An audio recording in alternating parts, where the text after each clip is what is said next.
तो आज के लेसन नंबर 3 में 4 में हम कंपोनेंट्स ऑफ जीआईएस पढ़ेंगे। जिस तरह एक ह्यूमन बॉडी में हर ह्यूमन बॉडी का अपने कंपोनेंट्स होता है, हर एक सॉफ्टवेयर का जो हम प्रोग्राम रन करना चाहते हैं उसके भी अपने कंपोनेंट्स होते हैं और कंपोनेंट्स के बगैर कुछ भी इम्पॉसिबल है, अब पॉसिबल नहीं है। तो हमने कंपोनेंट्स ऑफ ह्यूमन बॉडी, जिस तरह मैंने आपको अभी कहा कि what are the major factor of human body, what are the major components of human body, then one of the students said that the main component of human body is heart. So we have also so many components which are physical. Some are not physical, some are we cannot see it, but it is the main component of our human body, like heart we can't see it, लेकिन क्या है ये हमारा component है। जिस तरह हम यहाँ पर आप यहाँ पर देखते हैं सॉफ्टवेयर हम देख सकते हैं इसको, we cannot see it, but it is the main component of GIS software. इस तरह हार्डवेयर हमारी बॉडी हो गई, इसमें हमारे दो हैंड्स हो गए, फुट हो गए, आईज हो गए, हर एक कंपोनेंट का अपने टाइम पर काम आएगा। तो GIS के कंपोनेंट्स क्या हैं? एक है डेटा, दूसरा है यूजर। हमें सिर्फ दो चीजों की जरूरत है। वो दो चीजें क्या है? एक है डेटा। डेटा हमारे पास नहीं होगा then we can not operate GIS software. दूसरा है यूजर। यूजर के बारे में मैंने आपको पहले ही दिन क्लास में बता दिया था।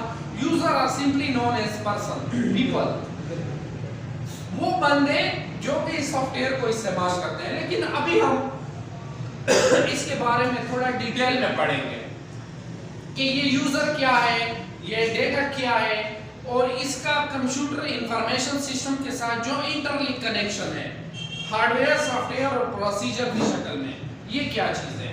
तो पहले आ जाता है हमारे पास हार्डवेयर। हम हार्डवेयर ले लेते हैं। हार्डवेयर में हम यहाँ पर देख रहे हैं, देखिए हमने हार्डवेयर की मुख्तलिफ डिफिनीशंस पढ़ी होंगी, but now this time we will study the definition of hardware according to the GIS software. सही है ना? तो हार्डवेयर में क्या है? It's consist of computer hardware system on which GIS software is run. ये एक ऐसा प्रोग्राम है, GIS एक ऐसा प्रोग्राम है जिसके लिए हमें हार्डवेयर की जरूरत होती है और GIS सॉफ्टवेयर को रन करने के लिए हमने हार्डवेयर का होना जरूरी है।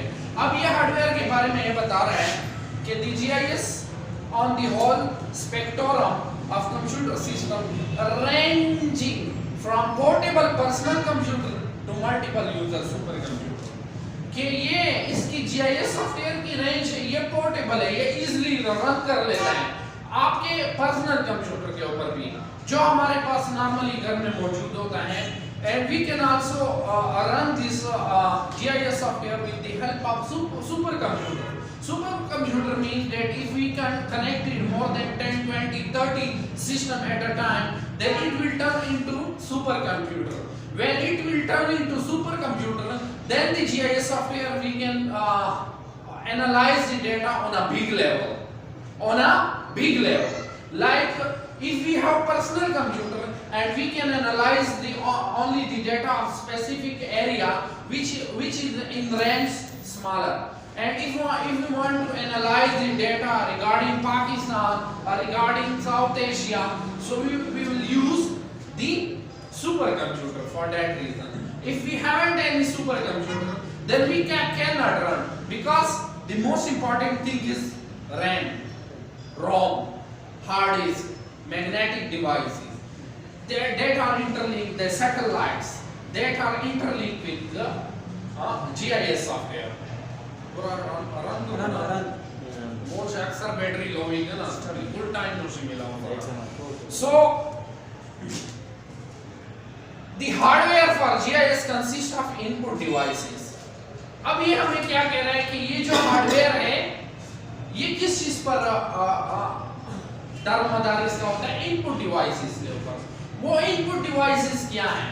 सैटेलाइट भी हो सकती है क्योंकि वो हमें डेटा प्रोवाइड कर रही होती है, सर्वे भी हो सकता है, डिजिटाइजर जिसके थ्रू हम मतलब एक ऐसा डिवाइस जो हमें डेटा दे, किस फॉर्म में दे? डिजिट्स की शक्ल में दे।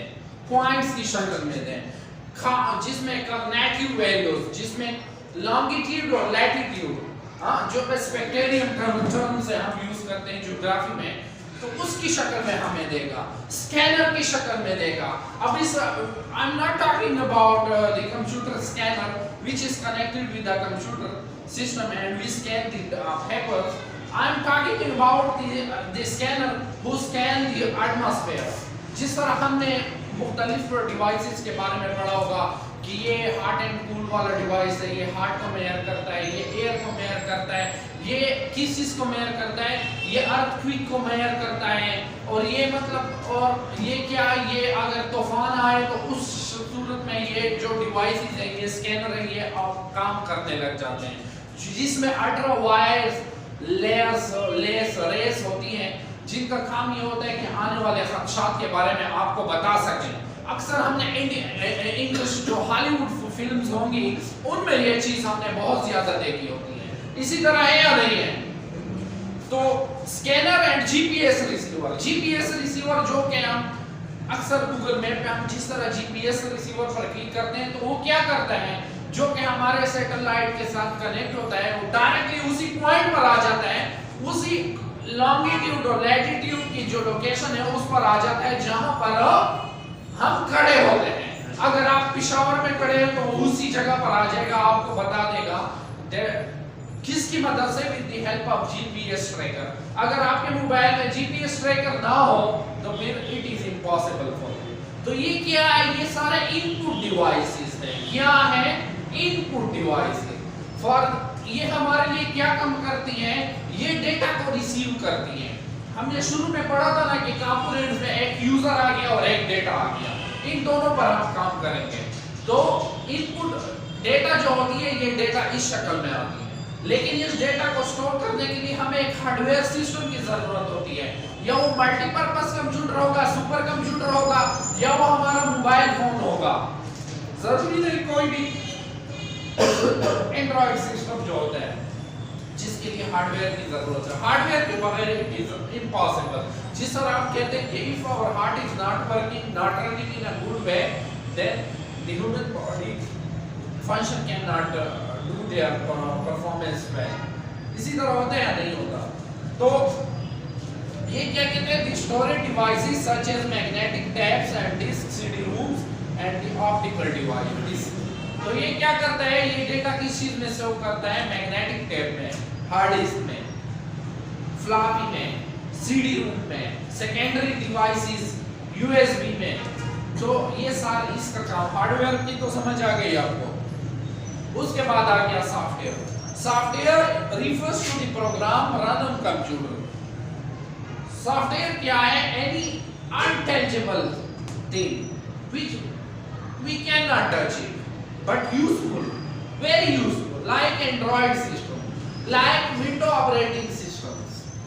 इसी तरह या नहीं है, like Mac operating system, Windows 7, Windows 98, Linux, Winx, मुख्तलिफ ऑपरेटिंग सिस्टम्स हैं। तो ये क्या कहते हैं, these include program to manage the computer to perform specific function. The GIS functions provide the functions and tools that are necessary to store. क्या करते हैं ये हमें, ये सॉफ्टवेयर हमें ऐसे डेटा को एनालाइज करने के लिए ऐसे टूल्स और टेक्निक्स प्रोवाइड करता है जिससे हम डेटा को स्टोर कर सकें, एनालाइज कर सकें और डिस्प्ले कर सकें in the form of geographical information. किस शक्ल में? ग्राफ की शक्ल में, जियोग्राफिक शक्ल में, मैप की शक्ल में। हमने यहाँ पर डेटा को किस शक्ल में लेना है? मैप की शक्ल में लेना है, ठीक है। Some common GIS software are ArcGIS, मैंने बताया था आपको, मैप इन्फो, ज्योमेट्रिक एक्सेट्रा। तो ये हमारे सॉफ्टवेयर होंगे। उसके बाद प्रोसीजर पर आ जाते हैं। प्रोसीजर क्या है? What is procedure? A computer system for GIS consists of hardware, software and procedure designed to support the data capture, store, processing, modeling, analysis. अभी मैं आपको प्रोसीजर बताता हूँ। प्रोसीजर क्या है? what is the procedure of this computer lab?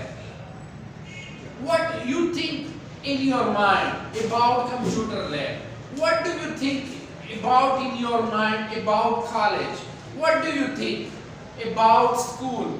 What do you think about a utility shop? Directly हमारे दिमाग में आ जाता है कि कंप्यूटर लैब में एक मेजें पड़ी होंगी, कुर्सियां पड़ी होंगी, लैपटॉप लगे होंगे, सिस्टम लगे होंगे, बड़ी स्क्रीन लगी होगी, इस किस्म का सिस्टम होगा।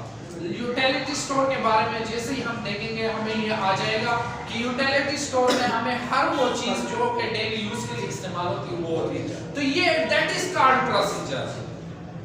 सही है ना? हार्डवेयर और सॉफ्टवेयर बगैर प्रोसीजर के काम नहीं करते हैं। जेदात में तकड़ी हुआ जे हो में मशहूर केटा हुआ दिन में सिस्टम का लगाऊंगा वदीर में तो से चार की है। Definitely you can't do it. So procedure के बगैर कुछ भी पॉसिबल नहीं है। एनवायरनमेंट, जिस तरह हम कहते हैं एनवायरनमेंट हो, तो ये हार्डवेयर और सॉफ्टवेयर का एनवायरनमेंट है जिसके में कंसिस्ट होता है a computer system of GIS consist of hardware, software, procedure design to support the data, capture the data, storage, processing, modeling, analysis and display the geospatial data. Display the geospatial data. हमें क्या display करेगा? Analysis करेगा geospatial data की form में, map की शक्ल में हमें ये डेटा देगा। इस तरह नहीं होगा कि ये एक सेल में एक बड़ी फाइल ओपन हो जाएगी और उसमें हम फिर चीजें ढूंढेंगे। नहीं, अगर हमें चाहिए होगा कि हमने अर्बन एरिया देखना है तो वो मैप आ जाएगा। अगर हमने चाहिए होगा कि हमने रूरल एरिया देखना है तो वो आ जाएगा। अगर हमें unspecified place which is not used for any other thing वो चाहिए होगी, then he will show us about the information in the form of geospatial data. Is it clear? So beside the technical components like hardware, software and database, institutional framework and policies are the important for GIS. यहीं पर भी कह रहे हैं ना कि एक policy होती है, एक प्रोसीजर होता है जिसके अगर आपके पास हार्डवेयर सॉफ्टवेयर ये सब कुछ हो लेकिन आपके पास एक पॉलिसी ना हो, कोई प्रॉपर फंक्शन ना हो, then we neither we have a procedure, we cannot operate any functions on hardware or software. ठीक है? Data, what is data? Data तो हमने any fact and figure is called data, but we are talking about data for the purpose that how I use that data in geospatial form with the help of GIS. So ये क्या है? Data are named as geospatial and attribute data in GIS. Data किस शक्ल में होगा? Geospatial data में होगा, ऐसे आम फॉर्म में नहीं होगा। ये है इसके एट्रीब्यूट्स है, क्वालिटी है, खसूसियात है। The GIS facility integration of spatial and attribute data and this make them unique in contrast to other databases. अगर आपसे कोई पूछे कि ये GIS में हम क्यों काम करते हैं, why we can't use any other Adobe Photoshop or MS Excel, yeah we have also we can also convert into PDF, we have so many report forms, so why we use GIS? तो आप इसको simply ये कह सकते हो कि भाईजान ये यूनिक कर देता है। GIS है ना, ये आपके डेटा को यूनिक कर देता है। इसकी जरूरत क्यों पेश आई? एक तो हम एक टाइम सेविंग है हमारे लिए, time saving in nature. If you have a book of 800 pages, so what would you say in your mind? Do you read this book? You will neither read it. लेकिन अगर यही हमारे पास geospatial में हुआ, एक यूनिक फॉर्म में हुआ, तो आपको मजा आएगा। आप एक एक पेज को देखोगे, लेकिन एक एक पेज में वहां पर 200 पेजेस 100 पेजेस का डेटा होगा, तो आप क्लिक करोगे वो आपको मजा आएगा, आप क्लिक करोगे आपको मजा आएगा। जब भी आप कोरोना वायरस की वेबसाइट पर जाते हो जो पूरे वर्ल्ड वाइड का मैप आपको GIS सिस्टम में दिखाती है, उस पर आप क्लिकिंग करो, आपको कितना मजा आता है? हाँ, आता है या नहीं आता? So beside we using so many books, we can use a GIS software for the purpose to control the locations quite easily.